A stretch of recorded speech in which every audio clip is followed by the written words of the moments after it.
Well, the Browns losers here at FirstEnergy Stadium, 21-20 in their second preseason game. One more to go on Saturday night. Of course, the score doesn't really matter, Mary Kay, because not many starters played in this game, and Josh Dobbs ended up being one of the big stories in this one.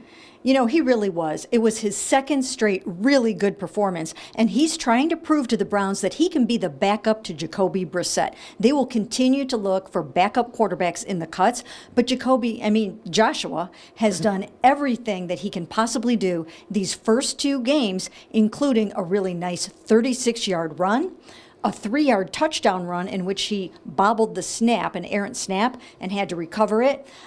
He almost hurtled into the end zone, and he made a lot of nice passes. So I think it was a great game by him. And Ashley, it seems like he's in command out there. It looks like he belongs when he's out there, which is sort of what you look for in these preseason games when you're going against second and third teamers. And what's so interesting when we hear Kevin Stefanski talk about him, he always brings up, that between Joshua Dobbs and Josh Rosen, Joshua Dobbs has been here longer. He's been here since the spring, and I think you see that, and he even talked about it today, that the game has kind of slowed down for him out there, and I really do think you see that when he's getting these meaningful snaps in these preseason games. Now, another player we finally got to see kick here at FirstEnergy Stadium was Cade York. And Ashley, I think we could say that he lived up to the hype. He did live up to the hype. His debut, he made a 50-yarder. He made like a 61-yarder during warm-ups that I saw people sharing highlights of on Twitter who were here at the game.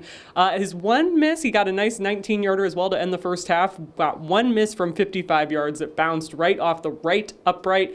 And it just overall was a pretty solid day for him. I wrote about how it shows the expectations that were put on him, how he can meet them, but it also shows some realistic possibilities for him as well. This place is a hard place to kick. It's notorious, I think, among kickers in the NFL for how difficult it is to kick at FirstEnergy Stadium, especially when the weather gets worse. So overall, a solid day for Cade York and for him to just get out here and finally do it in the actual stadium. But Mary Kay, we would have all loved to have seen him try that 64-yarder there at the end when the Browns were driving. They decided to go for it on fourth down, but I think we all would have loved to have seen him try that kick. Yeah, because, of course, from training camp, we are advertising him as someone that can make an 80-yarder if he had to. So we've seen some really, that was an exaggeration, but we've seen some really, really long kicks from him. Some that we have said, that would have been good from 70 yards. We've said that several times. So it would have been really interesting to see what he could do there. And actually, this is the place and the time to try it. So, why not? But they decided not to, but who knows? He probably could have made it. And we got to look at David Bell for the first time this preseason. Came back from that injury, played his first preseason game, had a drop right off the bat, which was not expected, of course. We all know about David's hands and how he takes pride in that. But Mary Kay, he said after the game, when you have that drop on that third down, you can't wait for that football to come back your way. Yeah, absolutely. It is uncharacteristic of him, although he did have a couple of drops against the Eagles on the first day. I asked him, what have you learned about the game in these practices against the Eagles and today? And he said the speed of the pro game is just a lot different than what he experienced in college. So I think this has been a really great week for him.